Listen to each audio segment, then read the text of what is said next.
Hello, good afternoon. It is October 16th. This is your local Okie Red Dirt Shaman, Rogue, and this is episode 4 of the Red Dirt Gospels. Today we're going to be talking about being your own savior and how a savior need can actually be inhibiting your ability to manifest the reality that you want. I would like to, you might notice we have a new visitor today. This is actually my offering cup, my chalice off of my altar. In the stories, in the Norse stories, one of the things that is talked about is the relationship between Saga, the deity, and Odin. And when Odin goes to visit Saga, she actually will pour mead from her cup to his, and I'm going to start these with that ritual going forward so that I can invite Odin into the space with us. After all, these are the Gospels, and the Gospels are the good word of the gods.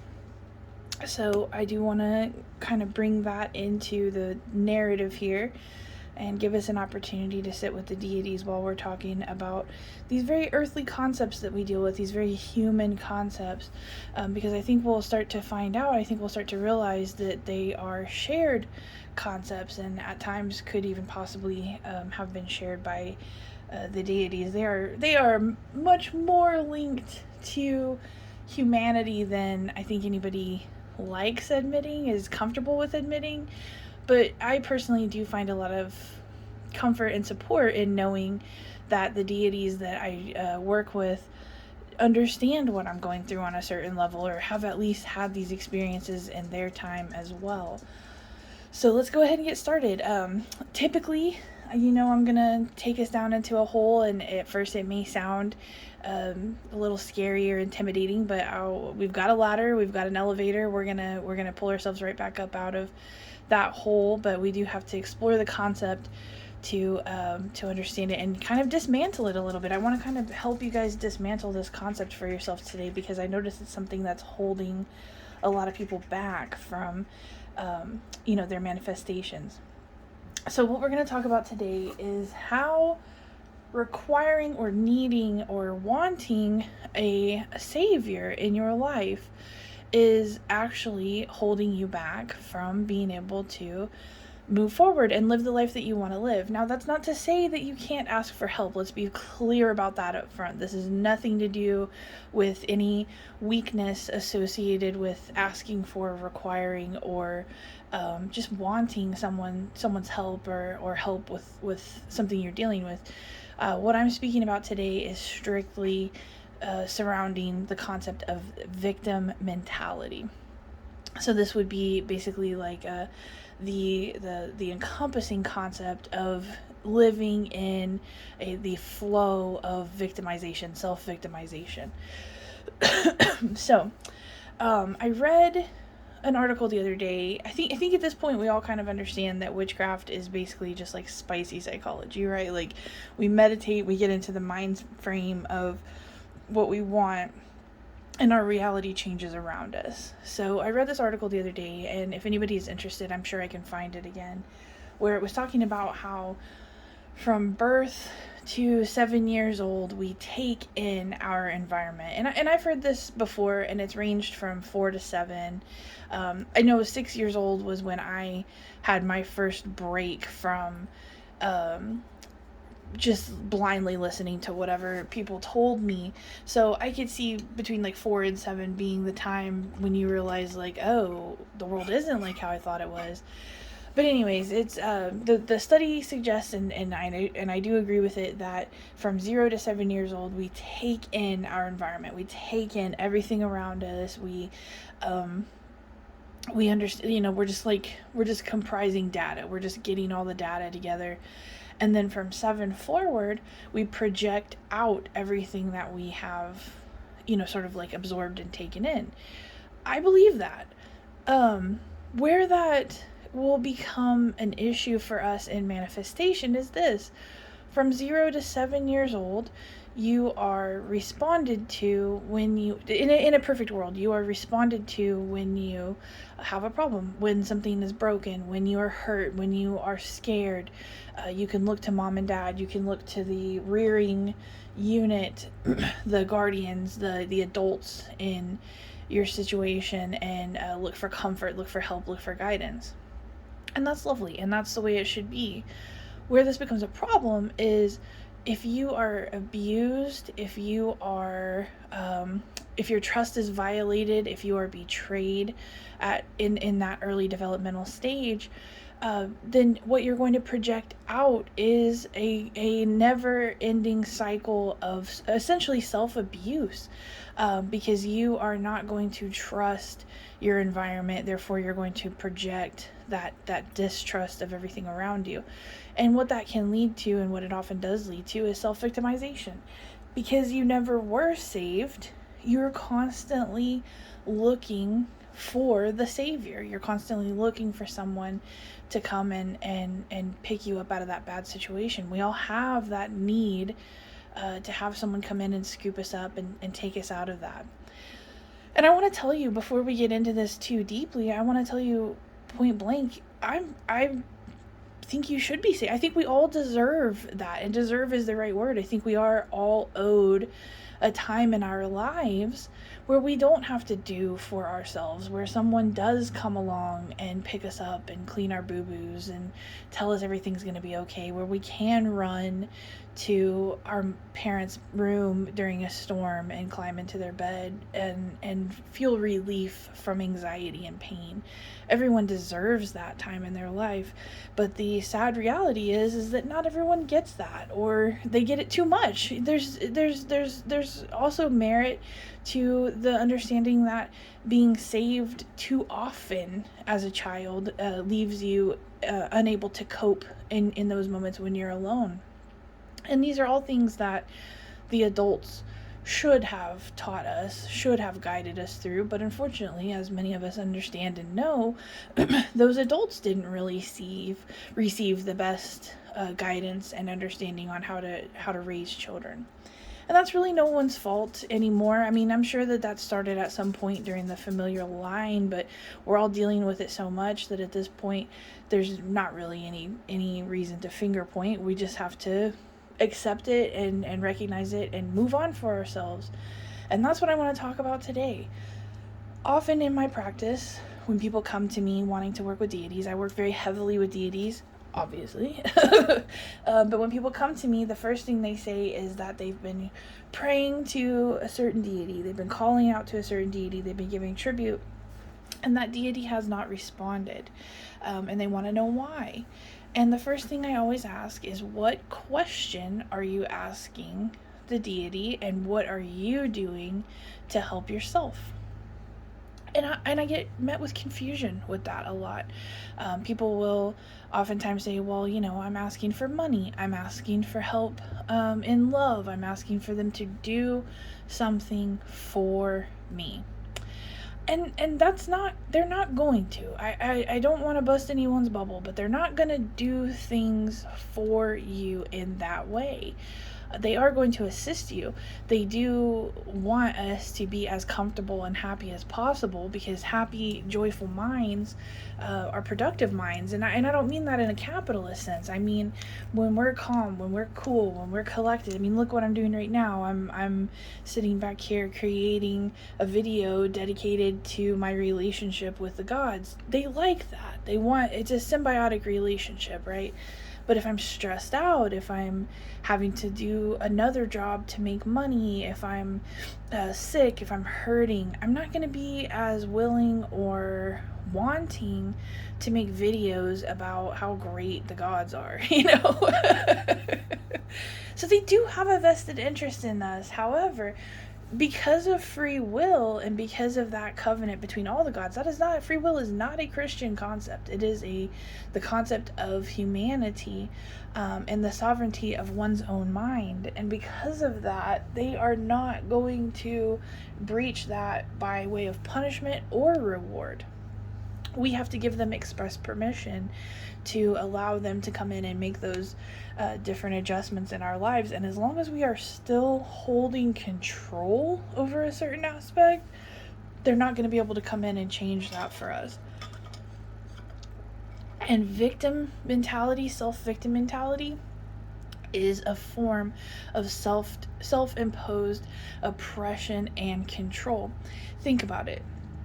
If you're sitting around and your perfect scenario is that someone comes to save you, that a deity, that another person, that a government figure, whoever comes in and saves you from a certain situation, you are relinquishing a certain amount of your sovereignty in order for that person to come in and do that for you. You don't really get to choose in that moment how the saving happens or who does the saving really. It's more just you're putting that energy out there that you want someone or something to come and get you out of a certain situation. Well, the gods are not going to breach that sovereignty. Another human being might. If you're, let's just use this concept of, I think we've all seen those videos of a jumper who's going to take their life by jumping off of a bridge. And people come up and grab them from the edge of the bridge and pull them over the side, or throw rope around them and pull them over. I mean, that's a very powerful image. That's very powerful imagery. It's always it's very heartwarming to see and everything. But that person doesn't get to decide how they're saved, how that intervention looks. They don't get to say, well, I want you to swoop in and then come into my life and help me make all these changes, or make all these changes for me that lead me away from suicidal ideation and things like that. No, they just get a rope thrown around them, they get hauled back over the side, and most likely they get taken to inpatient for a couple of weeks. It's not fun. It might be effective, it might save their life, and in the long run it might lead them down a path of healing that looks more like what they were hoping for, but the original impact is going to be very violent, and it's going to essentially, if you're offering to have someone else save you, you're relinquishing a piece, or not all, or maybe not all of your autonomy. Well, the gods don't work like that. They don't want to do that to you. They don't want to take away your story. They've already lived their story. They have no interest in taking yours from you. In fact, the gods' main focus in our lives, as far as I understand it and the work that I've done with them, is to support fiercely our own narrative. And that's why I, as a shaman, when I work with other people, that's why I also support y'all's narrative absolutely with the highest measure of personal sovereignty and autonomy. Whatever your story looks like, my job is not to do it for you. My job is not to interject my narrative, but my job is simply to support whatever you want. And to that end, while I am sitting here telling you no one is going to come and save you, and they aren't, what I am saying is, and here's the gospel, here's the good word, right? You have the ability to save yourself.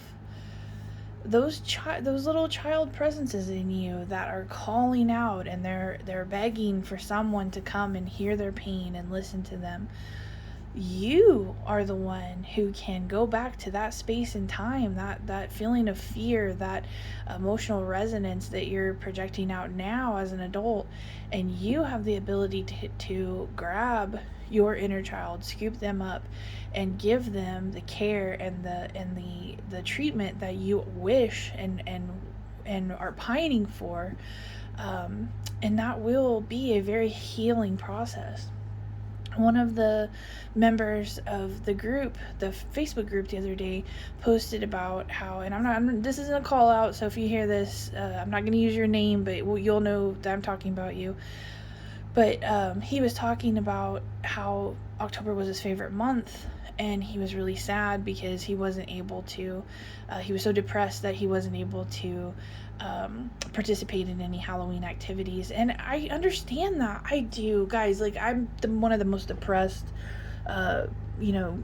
sad people. I've just had a lot of stuff go not the greatest way in my life, and I do get caught up in a feeling of malaise and depression a lot. I struggle with depression a lot. So I saw that I don't usually give unsolicited advice, but I just saw that and I was like, I gotta say something here. I'm not, and this is the best way that I felt like I could. It felt like he was reaching out for a savior, and I'm not that. I can't be that. But from one person who understands that to another, the best I felt I could do was to tell him, listen, you're gonna have to do this for yourself. You're gonna have to, just like you are deciding. And I'm not saying that depression is not real and is not a chemical imbalance, and that some people don't always have the energy to do this, but we decide how we want our experience to go and how we want to experience life and interact with our environment.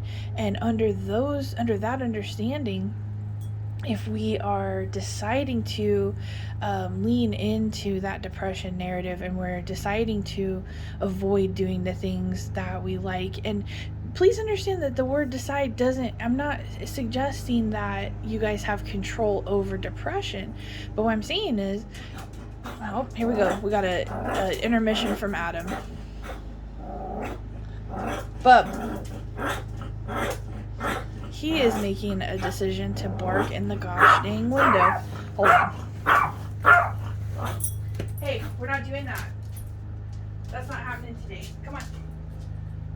Come on, buddy. We're not doing that today. I'm gonna have to block off your window. I'm sorry. Come on. Come on, buddy.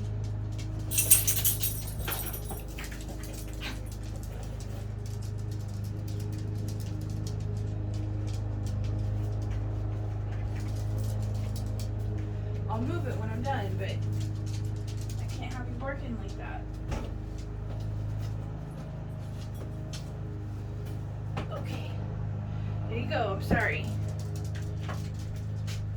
Alright, sorry about that. Okay. Same thing. That's a perfect example. Every dang video that I've done since I started doing these dogs have barked, and I almost did not do a video today. I don't know if you can hear it, but there's a lawnmower going on outside. It's our neighbor. He mows our lawn for us every week. He mows his and ours, which is very, very helpful to us because both my husband and I have chronic illness. I have lupus, and my husband has another chronic illness. That's his business, so I won't tell it on him. But long story short, we struggle with having the energy to do basic tasks, let alone, mow the lawn. So our neighbor does it for us, and we just pay him to do so. Well, every time I've made a video since I started making these, Adam, my little dog, which I love with my entire life, has barked in this window. And I almost didn't do a video today because the seasons are changing, and I've had a hard time getting into a headspace of, God, I just can't do this with all this shit going on.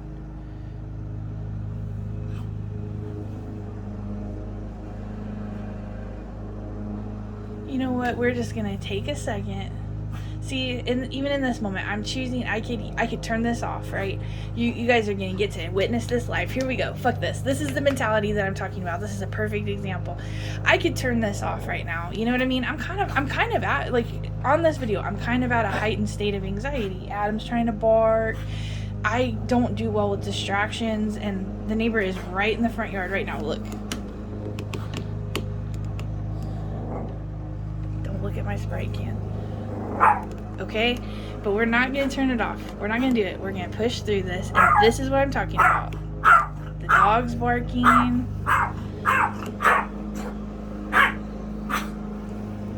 This is why I didn't want to do this today. But this storm is about to pass. This is about to be over, and I could have wasted this entire day being worried about this occurrence right here. This was my worst fear, and it is happening right now.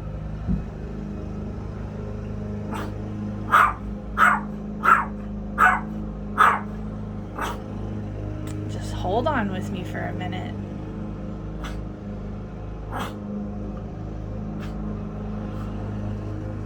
have horrible ADHD, and the ADHD leads to me not being able to focus.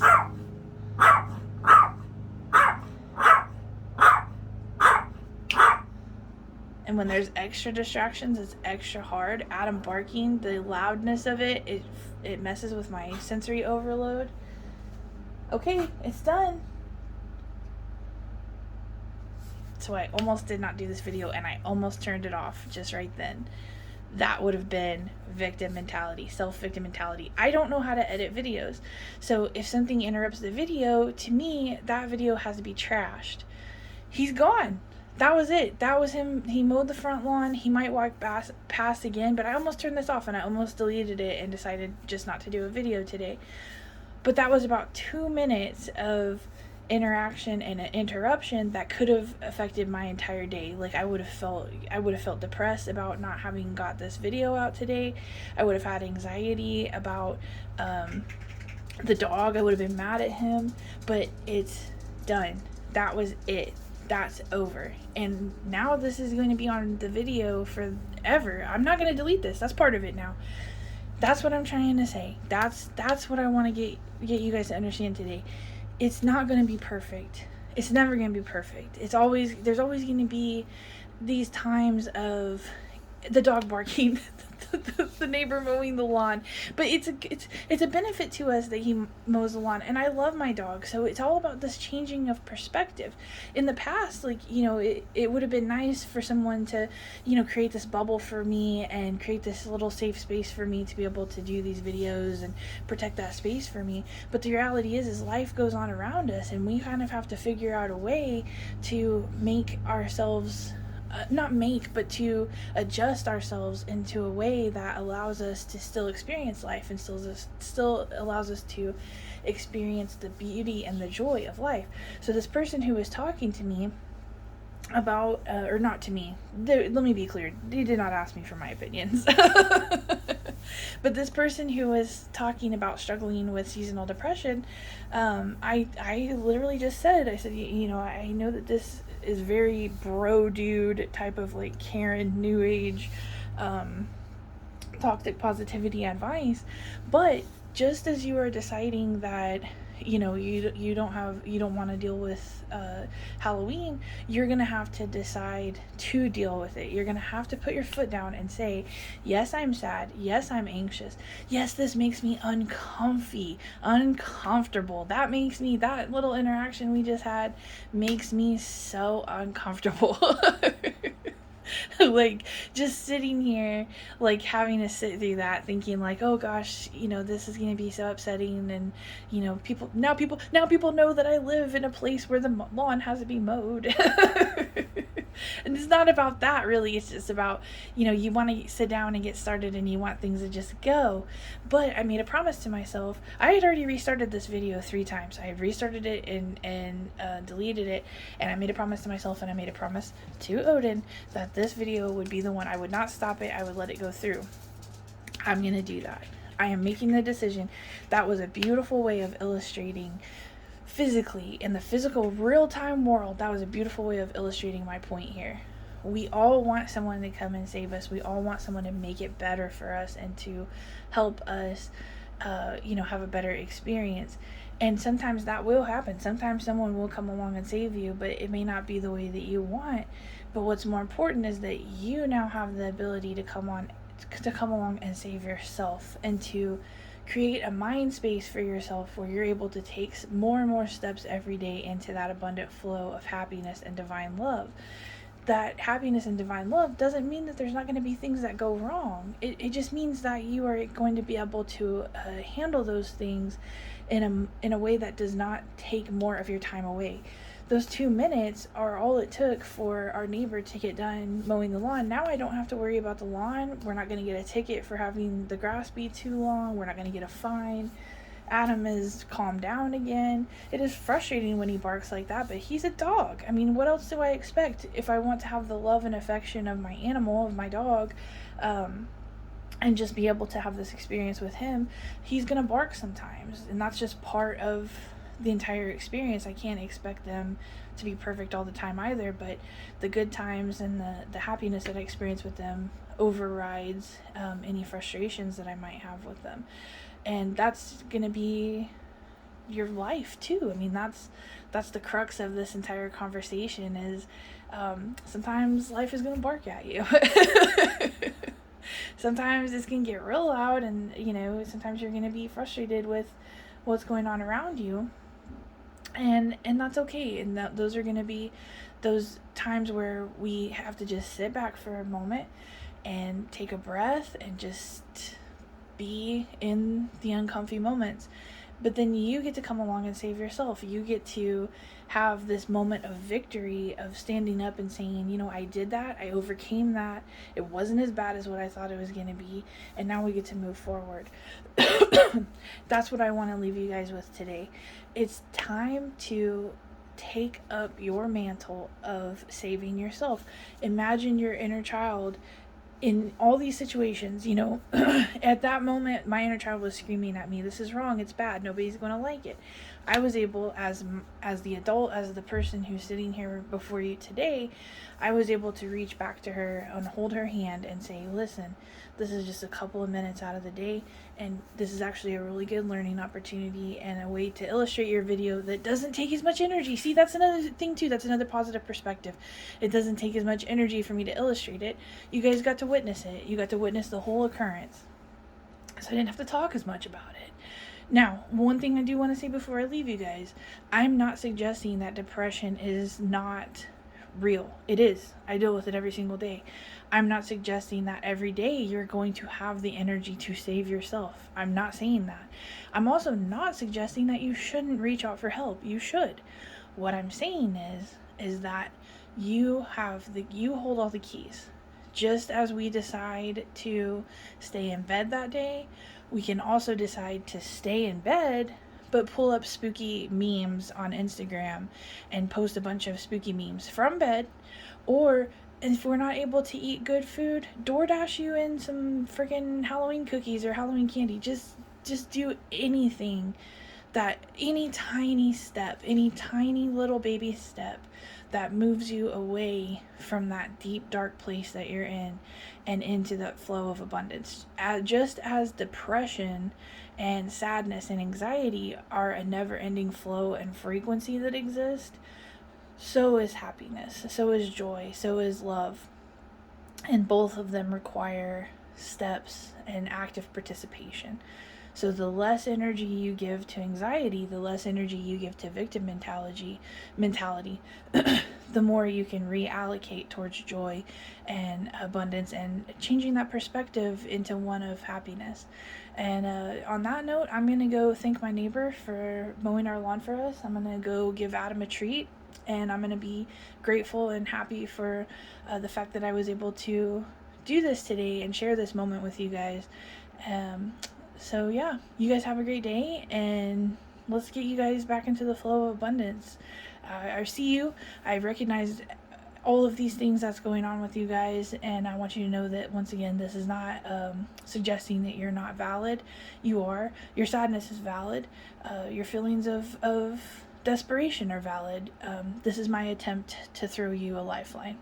So I love you guys. Have a good weekend.